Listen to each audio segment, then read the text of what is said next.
time, and I did not read the email right away or respond right away. And then I felt guilty about not responding right away. So when I got a reminder email, I was like, yes, I will do this without fully reading the document attached or the email. So I thought I was doing a small 5-minute children's time, kind of in a semicircle in the front, sending the kids away.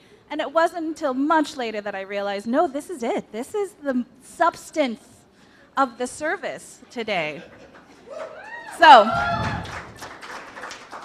read your emails, people. That's the lesson here. And I'm not very comfortable preaching sermons, but I was a theater teacher for years. I am very comfortable directing. So that's what we're going to do.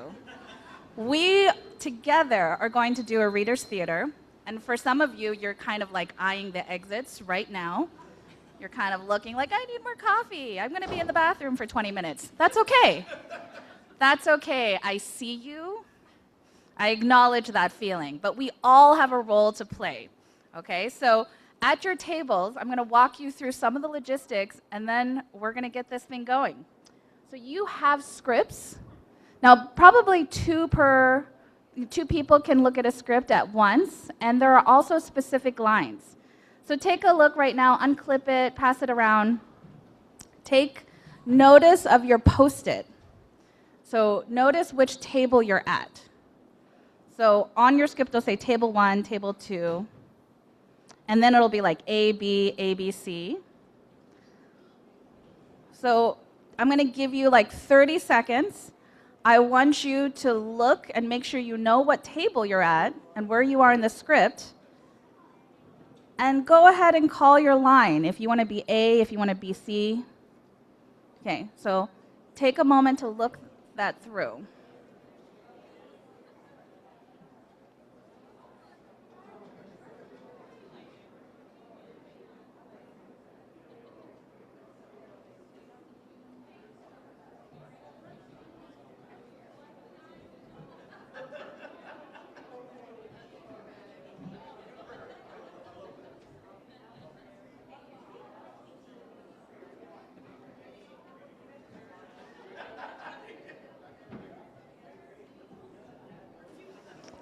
Okay, you may be thinking, I don't want to do any of this. That's okay. That's okay. Like I said, I taught theater for years. Trust me, there were students put in my class that did not want to be there. Okay, but they earned their grade. They were holding props. So, assigned people, you've got signs. Hold up your signs if you have them. Who's going to be the sign holder? Awesome. You're doing great. Okay.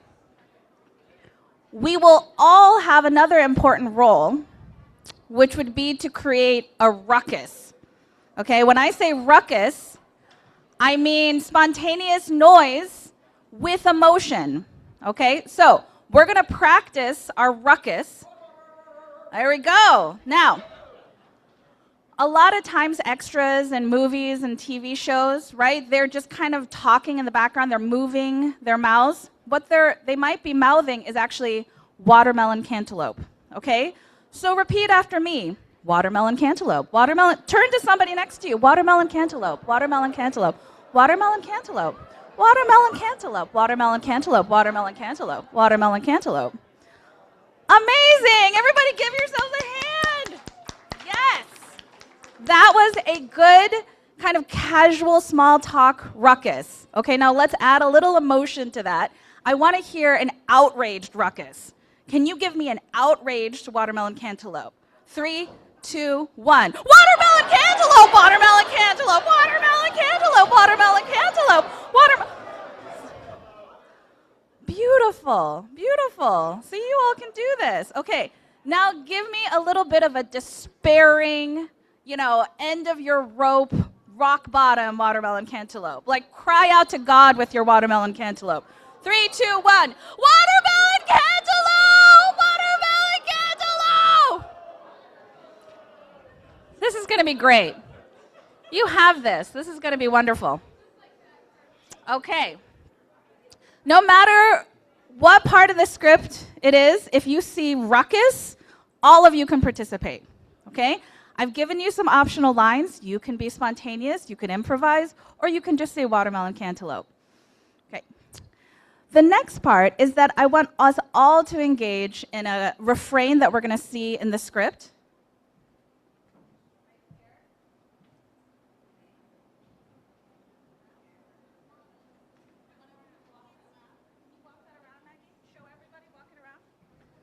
So round and round the story goes, through it all, God's mercy flows.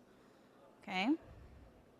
Now, I was recently at a training for the California Teachers Association, and I was talking to Keisha. She's a disability rights activist and deaf, and she was explaining to me what ASL interpreters do. And I found it so beautiful and fascinating how much they're actually interpreting, especially when it comes to song lyrics and poetry, that sometimes it's not direct translation. It's they're interpreting, even conceptually, making pictures with their body, and facial expressions and body language is so important.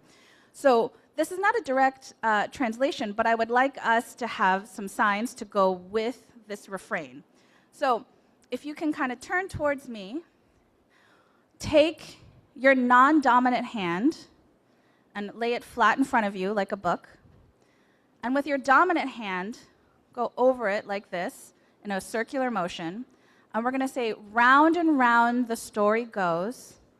Okay? Through it all, I want you to do a flowing motion. God's mercy flows. Okay, let's try that again. Round and round the story goes. Through it all, God's mercy flows. So when we get to that part in the script, that's what we're going to do all together. Okay? So Marilyn and I are going to pass the mics back and forth. So anybody on this side, I'm going to pass around this mic. Marilyn will pass around the mics on that side. And the tables are numbered like 1, 2, 3, 4, 5, 6, 7, 8, 9. Okay?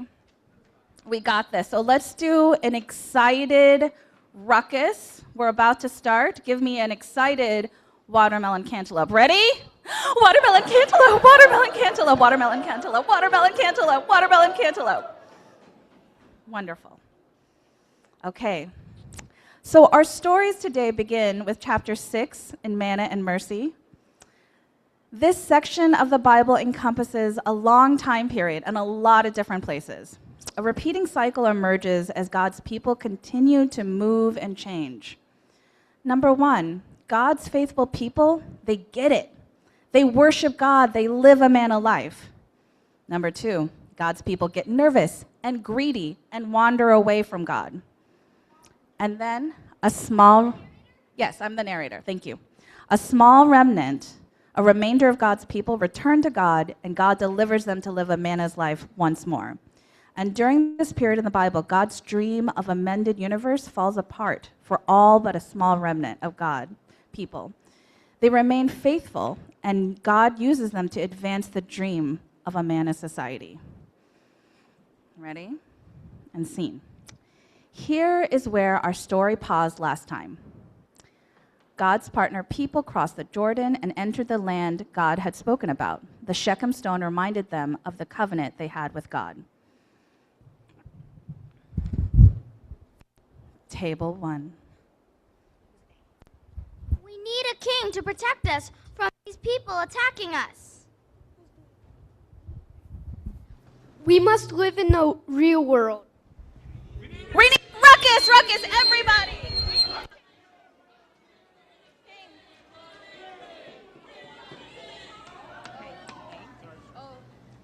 Let's together. No.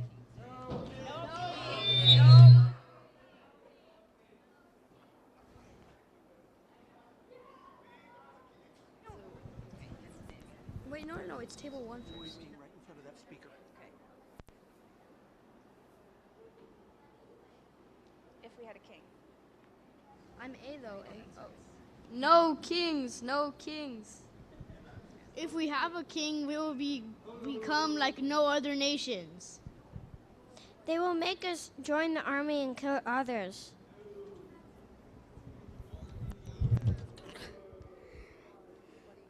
What are you afraid of?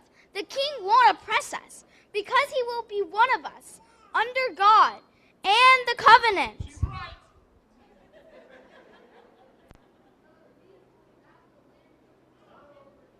we'll become like slaves. We will have to do hard labor for the king, just like in Egypt. We plead with you for the sake of our national security And the safety of our children. We must have a king. The king will burden us with lots of taxes and use it for himself. We will cry out to God in our oppression. Only God is our king. Okay, everybody, Ruckus, you choose a kind. We must have a king. No king. Watermelon cantaloupe. Watermelon cantaloupe. The Lord and the prophet Samuel sided with the no king's people. The yes king people pushed so hard that Adonai and Samuel gave in. The two sides agreed to try a new possibility, a faithful people led by a faithful king. Saul was the first king. He worked out fine. Next, King David was even better. Then things turned bad. King Solomon found glory in his 700 wives and 300 concubines, his riches and his collection of apes and baboons. The Lord wept. Israel had become like Pharaoh's Egypt. Kyrie eleison, Kyrie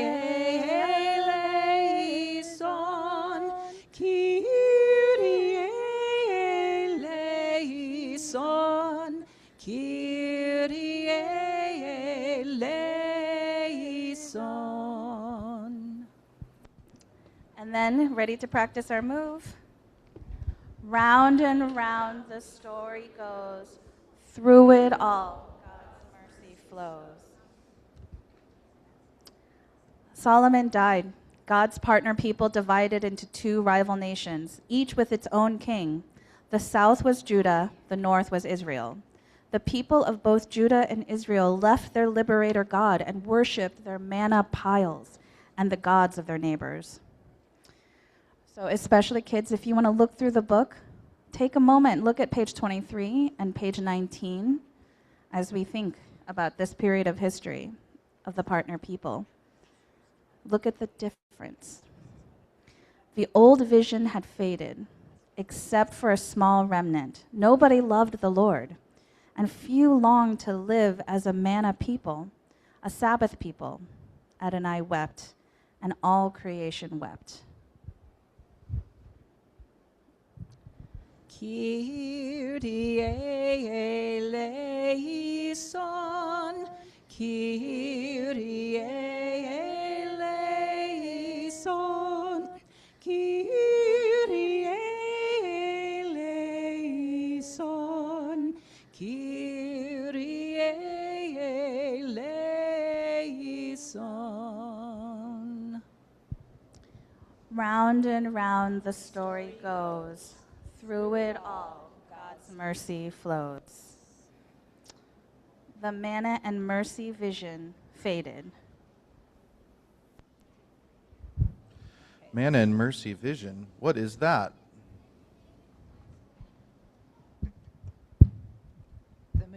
The majority spent their days grabbing, securing, and protecting their manna piles.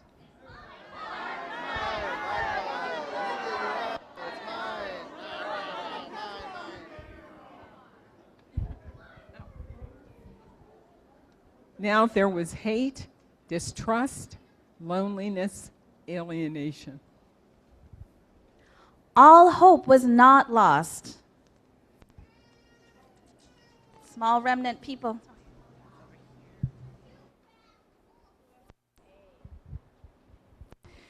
We are a small remnant. We still remember God's covenant promise.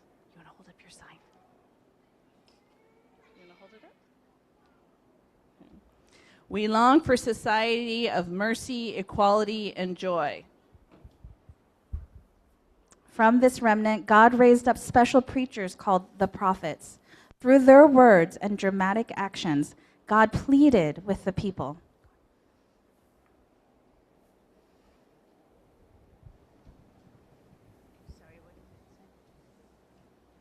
God says, your religious rituals make me sick.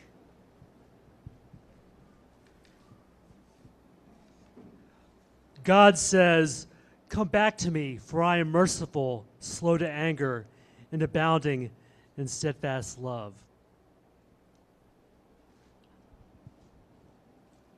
Come back to your mission. Come back to your mission, to your call, to the lesson, and to learn the wilderness.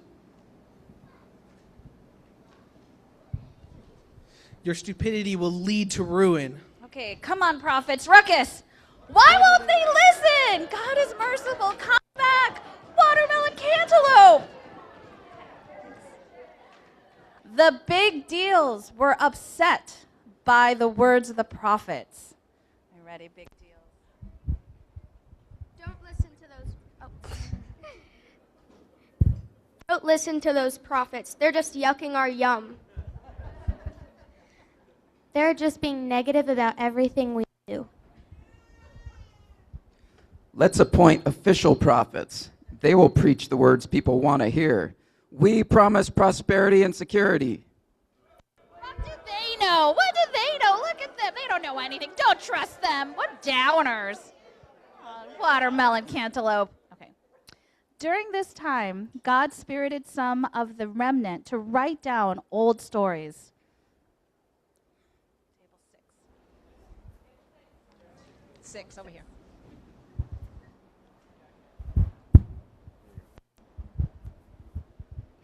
Stories of creation, the promise to Abraham and Sarah. The liberation from Egypt, the covenant ceremony, the words of the prophets. We're tired of war, tired of greed, tired of alienation. We dared to dream with the prophets. God says, I am creating a new future when all creation will live in peace. All people will learn the Manna way. Nations will beat their swords into plowshares and adopt a universal land reform program. Each family will dwell under its vine and fig tree.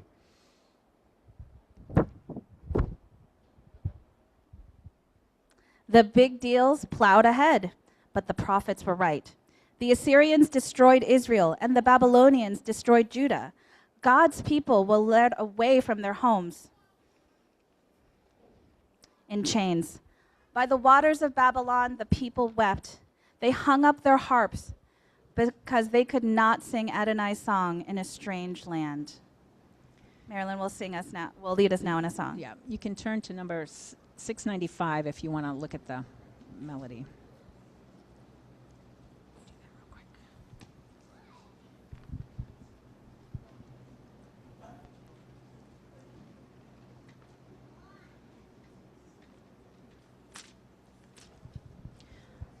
By the waters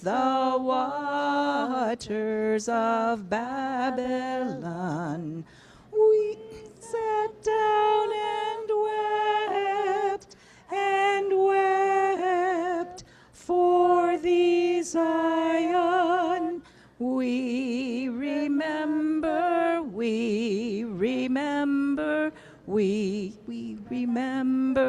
thee, Zion. Round and round the story goes. Through it all, God's mercy flows. God's passionate love burned for the exiled people. When the Persians defeated the Babylonians, the liberator God saw an opportunity for the second great exodus. A remnant of the exiles went home. The Lord dared to dream that now this people would become a light to the nations. The exiles danced and laughed and sang on the highway from Babylon to Jerusalem.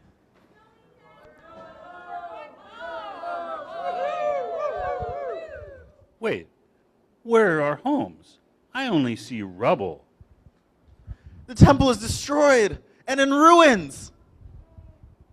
How will we live now?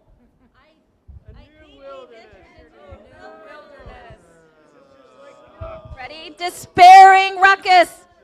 Everybody, what do we do now? I thought we were going home. We have no homes to go to. Okay.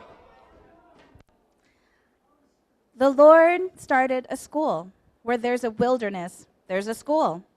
And the main lessons in this wilderness school, mercy. Round and round the story goes. Through it all, God's mercy flows. Inspired by their teachers, the partner people worked hard to restore their devastated land. They fervently worshiped the Lord. Elated at first, it was not long before God began to worry. Something started to happen which upset the one who loves all people.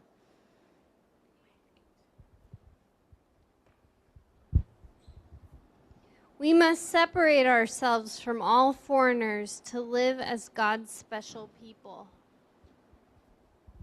I command all men who are married to someone who is from another tribe or nation, send them away with their children. Marriages were broken. Families were torn apart. Adonai cried with those whose lives were shattered by family separation. The special people had chosen a narrow understanding of right living. They had forgotten about mercy.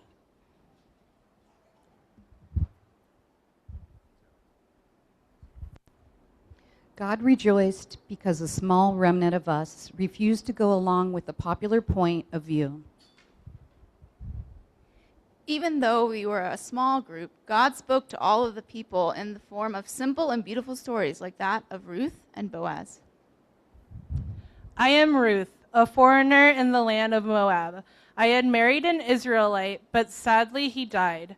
I accompanied my mother-in-law Naomi back to Bethlehem in Judea. I married Boaz and became the grandmother of the beloved King David and the ancestor of the promised Messiah. God loves all people and wants everyone included in the realm of mercy. One last time. Round and round the story goes. Through it all, God's mercy flows. Everybody give yourselves a hand. Woo!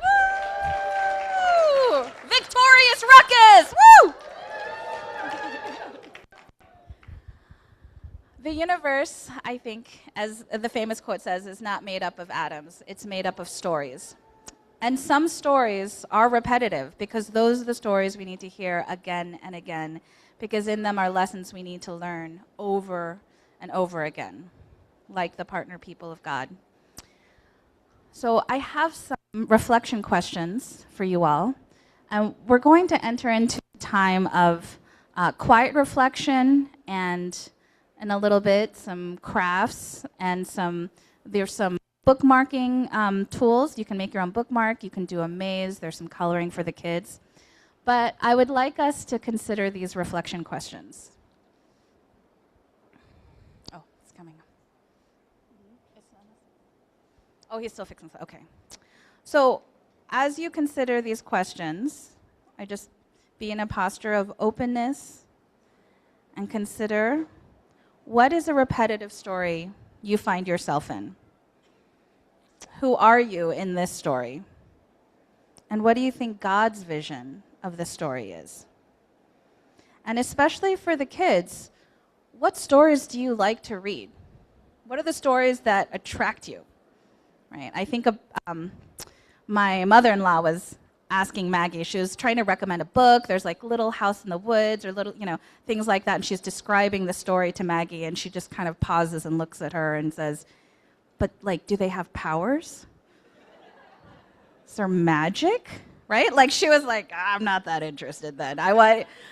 So there are certain stories that really attract us, that resonate with us. So for all of us in the room, what stories resonate with you? What is the story that you find yourself drawn to, and consider why?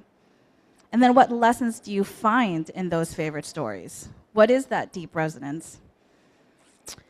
And then for us as a whole group, what is God's story for us at PMC? What are the trends and patterns that emerge for us as the years go by, especially for those of us who have been in the congregation for many, many years? This is 21 years. I've been here at PMC. And after that many years, certain trends emerge. So consider, what are the trends for us as a congregation, for us as people who stray and return? So we're going to enter into a time of just quiet reflection, and then we'll let you know when we're moving on. So you can discuss this with your table groups or just quietly reflect.